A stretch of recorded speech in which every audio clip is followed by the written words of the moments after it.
एक बात मुझे याद आ रही है कि जैसे वो जरूर। मैडम ने बोला ना कि बच्चों के साथ पिकनिक गए थे, तो वो पिकनिक लगभग कैंसल हो गई थी। वो अरे पिकनिक इसलिए कैंसल हुई थी कि वहाँ जितने स्टूडेंट पिकनिक के लिए चाहिए थे उतने स्टूडेंट नहीं नहीं हो। हुए।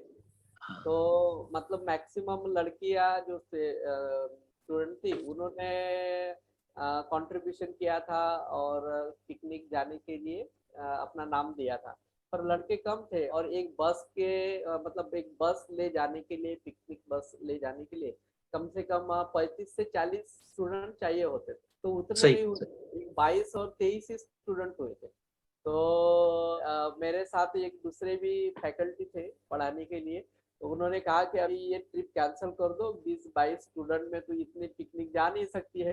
तो वो नागपुर चले गए पहले ही दिन।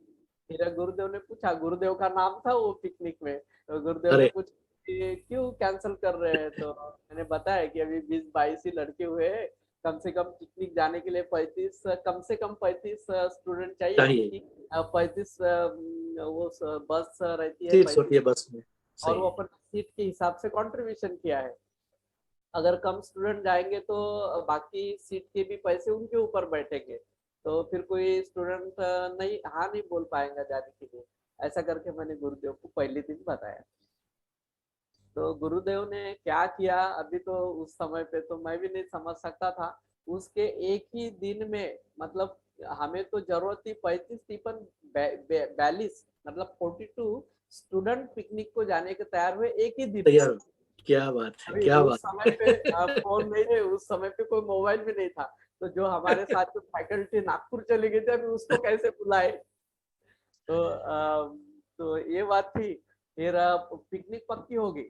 फिर मेरे साथ कुछ स्टूडेंट मिलके हम बस ठहराए पिकनिक जाने के लिए, और बिल्कुल पिकनिक के सारे इंस्ट्रक्शन स्टूडेंट को दे दिया कि कितने बजे आना है, कितने बजे जाना है, साथ में अपना टिफिन लेना है वगैरह वगैरह सारी सूचनाएं दे दी। सही। और पिकनिक तय हो गई। मतलब अभी समझ में आ गया है कि गुरुदेव के उस एनर्जी के कारण दिन भरे में 22 से 42 स्टूडेंट हो गए पिकनिक जाने के लिए। अभी समझ डबल हो में आ गया। रहा, समय में क्या हो रहा था ये कुछ समझ में नहीं आ रहा था। अभी हमारे सामने प्रश्न ये था कि वो जो फैकल्टी थे, वो जो हमारे सर थे, वो दूसरी जगह गए, अभी उनको बुलाया कैसे। पर ये फिर मैंने गुरुदेव को बताया कि वो सर तो अभी स्टूडेंट नहीं हो रहे थे करके चले गए, अभी वो आएंगे कैसे।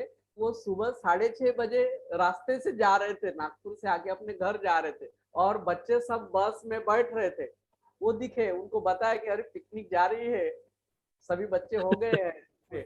तो बोले मैं अभी 10-15 मिनट में तैयार होके आता हूँ और मैं भी चलता हूँ, क्या ऐसा बात, कर तो क्या ठीक है। बात है, क्या बात है। और मतलब फिर पिकनिक गई, जाने के बाद में एक अम्बोरा पेज प्रकल्प वगैरह जगह थी, वहाँ पे वो पिकनिक गई। पूरे वहाँ पे झरने बहते थे, फॉरेस्ट का एरिया था, ऐसी जगह वो पिकनिक गई।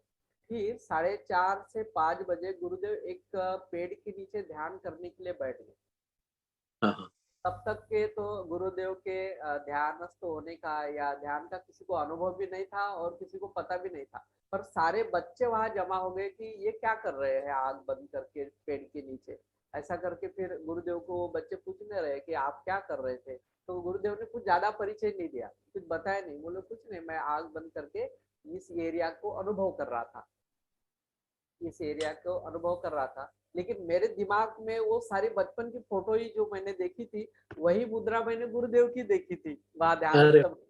क्योंकि क्या गुरुदेव बात ऐसे बैठते हैं और दोनों हाथ अपने नाभि के पास रखते हैं और ध्यान में चले जाते हैं।